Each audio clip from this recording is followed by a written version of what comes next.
Praise the lord. యేసు నిలిచి వాటిని చూచాడంట. ఈ రాత్రి ఏ తీరాన, ఏ సరస్సు తీరాన, ఏ సముద్ర తీరాన, ప్రైజ్ ది లార్డ్, ఏ గురజాల తీరమో లేకపోతే ఏ తీరంలో మీరు నిలబడ్డారో లేదో తెలియదండి. మీరు నిలిచి ఉండడం, మీరు ఉన్న పరిస్థితిని నిలిచి నా ప్రభు చూడబోతున్నాడు. స్తోత్రం చెప్పడం గట్టిగా. ఎవరు నిన్ను చూడకపోయి నా ప్రభు నేను చూస్తున్నాడు. మనుషులు చూసినా చూడనట్లు వెళ్ళిపోతారు. అయితే దేవుడు అంటాడు, ఆయన నిలిచి నిన్ను చూడబోతున్నాడు. హల్లెలూయా. నీవు దేవుణ్ణి చూడడం కాదండి, ఆయనే నిన్ను చూస్తూ ఉన్నాడు. 2 పడవలు ఉన్నాయి. దాని యజమానులు జాలర్లు ఆ పడవను దిగి వాళ్ళని బాగు చేసుకుంటున్నారు. అంటే దాని అర్థం ఏంటంటే ఇక ప్రయోజనం లేదు, రాత్రంతా ప్రయాసపడ్డాం, లాభం లేదు, ఇక క్లోజ్ అనమాట. కొట్టు కట్టేస్తానంటారు కదండి, కొట్టు కట్టేసే సమయం వచ్చేసిందేమో. లైఫ్లో ఆయా సందర్భాలు ఇంకేం లేదు, క్లోజ్, లైఫ్ అయిపోయింది. ఇక ముగింపు ఇంకేమీ లేదు, అయిపోయింది అనే స్థితికి ఒకవేళ నీవు వచ్చావేమోనండి. యజమానులే దిగిపోయారంట, జాలర్లే దిగిపోయారు. ఆ పడవను లోతుకు తీసుకెళ్ళి, సరే రాత్రంతా ప్రయాసపడ్డాం, లాభం లేదు, ఇంకేదైనా ట్రై చేద్దామా, ఇంకేదైనా ప్రయత్నం చేద్దామా అనే ఆలోచన లేకుండా వాళ్ళే దిగిపోతే, ఆయా సందర్భంలో రక్షించే వాళ్ళే భక్షించడం ప్రారంభిస్తే, కాపాడవలసిన వాళ్ళే కంచే చేన్ని మేస్తే, యజమానులు కూడా ఇక నా వల్ల కాదులని, జాలర్లు కూడా ఇంకేం కాదులే, ఇక మన వల్ల కాదులని దిగిపోయారు. నీ జీవితంలో చాలామంది దిగిపోయి, ఇక నా వల్ల కాదు, ఈ కుటుంబాన్ని నేను పోషించలేను, ఈ కుటుంబాన్ని నేను ఒక కన్న తండ్రే నా వల్ల కాదంటే పిల్లల్ని ఎవరు రక్షిస్తారండి? ఓ కన్న తల్లి నా వల్ల కాదు, దీన్ని మార్చడం నా వల్ల కాదంటే, కన్న కూతురే తన బిడ్డను మార్చుకోకపోతే ఎవరు మార్చగలుగుతారు? వీరిని పోషించడం నా తరం కాదని చేతులెత్తేస్తే, డాక్టర్ కోర్సును చదివి వైద్య సేవను అందించవలసిన వాళ్ళు మా వల్ల కాదులే, మా చేత కాదు, ఇక మేము చేతులెత్తేస్తామని చెప్పి చేతులెత్తేస్తే ఎవరు రక్షిస్తారు? ఈ రాత్రి అందరి చేత విడువబడి, అందరి చేత మరవబడి, ఎవరు నిన్ను దృష్టించకుండా, రక్షించవలసిన వాళ్ళు కూడా రక్షించకుండా మేము దిగిపోతాం అని దిగి వాళ్ళ వలలను బాగు చేసుకుంటారు. ఈ పడవలు ఎవరు పట్టించుకోలేదండి, పడవలు ఎవరు పట్టించుకోకుండా, దోణిలు ఎవరు పట్టించుకుంటే వాళ్ళ వలల్ని బాగు చేసుకునే పనిలో ఉన్నారు. నిన్ను కూడా విడిచిపెట్టి, నిన్ను కూడా మర్చిపోయి ఎవరి పనిలో వాళ్ళు నిమగ్నమై ఉన్నారేమో. దరిన నిలిచిన యేసయ్య ఆ 2 పడవల్ని చూశాడు. చప్పట్లు కూడా అందరూ గట్టిగా హల్లెలూయా. క్లోజ్, లైఫ్ ఇక క్లోజ్ అనుకున్నారండి. ఎక్కడైతే ముగించబడిందో అక్కడ నుండి ప్రభు ఆరంభించబోతున్నాడు. చప్పట్లు కూడా అందరూ గట్టిగా. ఎక్కడ ముగింపు అనుకున్నా అక్కడ నుండి ప్రభు ఆరంభించబోతున్నాడు. ఇక ఇంతటితో అయిపోయిందని అక్కడ నుండి ప్రభు స్టార్ట్ చేయబోతున్నాడు.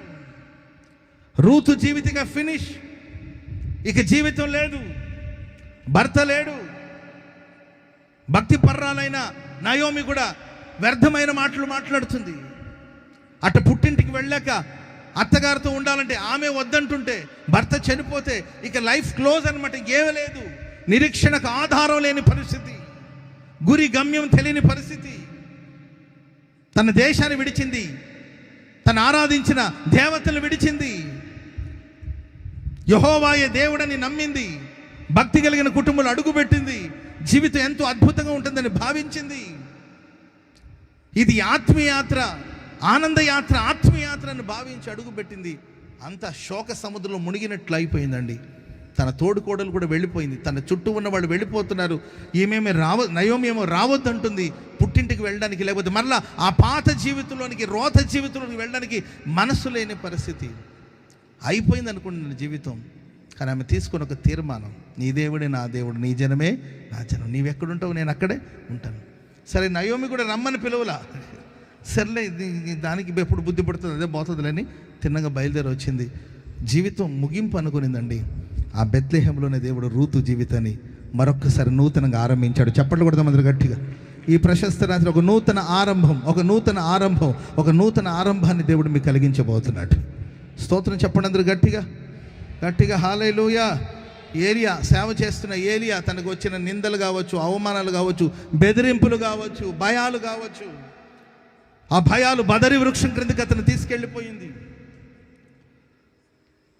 ఒంటరిగా ఉన్నాడు. నిఘా పెట్టిందండి. యెజబెల్ స్త్రీ నిఘా పెట్టింది, ఎక్కడున్నాడు, ఏం చేస్తున్నాడు, మొత్తం ఆరా తీస్తూ ఉందండి. బదరు వృక్షం కింద అలాగే భయపడిపోతూ ఇంత మటుకు చాలు అని మరణాపేక్ష గలవాడి ఉన్నాడండి. యెజబెల్ స్త్రీ నిఘా పెట్టింది, ఖచ్చితంగా ఎక్కడున్నాడు, ఏం చేస్తున్నాడు, ఎక్కడికి వెళ్తున్నాడు అని నిఘా పెట్టిందండి. సో కొంతసేపు అయితే వచ్చేస్తారు వాళ్ళందరూ, ఎవ్వరు లేరు. పనివాడిని కూడా అక్కడే వదిలేసి వచ్చేస్తాడు, ఒంటరిగా ఉన్నాడు. నువ్వు చావాలనుకోకపోయినా వాళ్ళు వచ్చి చంపుతారు, నువ్వు మరణాన్ని అపేక్షించకపోయినా వాళ్ళు మరణాన్ని అందిస్తారు. ఆ అరణ్యములో ఎడారిలో అతన్ని చంపేస్తే అడిగే నాదుడు కూడా ఎవరు లేరండి. దాని భయంకరమైన ఎడారి, ఒక ముళ్ళ చెట్ల ఏంటంటే ఒక ముళ్ళ పొదలాగా ఉందండి. ఆ ఒక బదరి వృక్షం, ఆ వృక్షం కింద తలపెట్టుకుని, ప్రభువా ఇంత మట్టుకు చాలు ప్రభువా, ఆమె ఎవరు చేతులు చావడం ఎందుకు, అదేదో నీ చేతులను చేస్తాను. చావు ఎవరి చేతులు చచ్చినా చావే కాదండి. Praise Lord. ఎట్ట చచ్చినా చావే, అది యాక్సిడెంట్ అయి చచ్చినా చావే, విషయం దాగి చచ్చినా చావే, ఒళ్ళంతా తగలబెట్టుకుని చచ్చినా చావే. అర్థండి, చావు చావే కదా, మరణం మరణే కదా. మళ్ళీ మరణంలో మంచి మరణం చెడ్డ మరణం ఏముంటుంది చెప్పండి, మరణం మరణమే. అదేదో ఆమె చేతులు చావడం కానీ నీ చేతులు చావాలంటే ఆమెంత కఠినంగా చంపడు కదండి దేవుడు, నొప్పి లేకుండా చంపుతాడేమని నీ చేతులనంటే. ముగింపని ఏలి అనుకుంటున్నాడు, ఆరంభం అని దేవుడు అంటున్నాడు. చెప్పండి కూడా మొదలు గట్టిగా గట్టిగా లే, పైకి లే. భోజన బలం చేత నువ్వు శక్తికి మించిన ప్రయాణం చేయాలి. ఇది ముగింపు కాదు. నా పితరుల కంటే నేను గొప్పవాడు కాదు, అందరూ నన్ను వదిలేశారు, అందరూ నన్ను విడిచిపెట్టేశారు, అందరూ నన్ను మర్చిపోయారు. కర్మేలు పర్వతం మీద నేను ప్రార్థన చేసినప్పుడు, నేను అగ్నిని కురిపించినప్పుడు ఎంతమంది నాతో ఉన్నారు, ఇప్పుడు ఎవరు లేరు.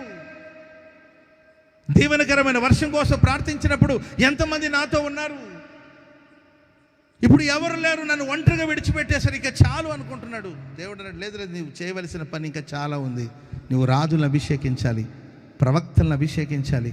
శక్తికి ఇచ్చిన ప్రయాణం నీ కొరకు సిద్ధపరచబడినది, లేచి భోంచేసి బయలుదేరమని ప్రభు చెప్పాడు. స్తోత్రం చెప్పండి అందరు గట్టిగా. ఆయన నీ కోసం ఈ రాత్రి నిలబడి ఉన్నాడండి. ఇక ముగింపు అనుకుంటున్నారా? నీవు అనుకుంటున్న ముగింపు అని, ఆయన అంటున్నాడు ఇది ఆరంభం మాత్రమే. ఆమె చెప్పండి అందరు గట్టిగా. శక్తికి మించిన ప్రయాణం చేయబోతున్నావు, శక్తికి మించిన ప్రయాణం చేయబోతున్నావు. 60 ఏళ్ళు వచ్చింది, ఇంకేం చెయ్యాలి పాటర్ గారు అంటావు. 120 ఏళ్ళు బతికితే ఏమైనా ఇబ్బందా? Praise lord. 60 ఏళ్ళ వాళ్ళు ఎవరైనా ఉంటే ఏం ఫీల్ అవ్వద్దు. 60 ఏళ్ళు వచ్చేసింది పాస్టర్ గారండి, జుట్టంతా నెరిసిపోయిందండి పాస్టర్ గారండి, కంటి కింద క్యారీ కవర్లో వచ్చేస్తుందండి, నడువులో ఒకటే నొప్పులండి, నరాలని జూ అంటుందండి, నోరంతా పొక్కిపోయిందండి, కళ్ళు కూడా మస్క్. ఏది 60 ఏళ్ళకే? షుగరు ఎంత ఉందో అర్థం కావట్లేదు పాస్టర్ గారండి, బీపీ ఒకసారి రైజ్ అయితే తగ్గట్లేదండి, ఇక అయిపోయిందండి పాస్టర్ గారండి. Praise lord. గురిజాల్లో కూటమి పెట్టారంటే మేబీ ఇది నా జీవితంలో ఆఖరి అంటారు కొంత.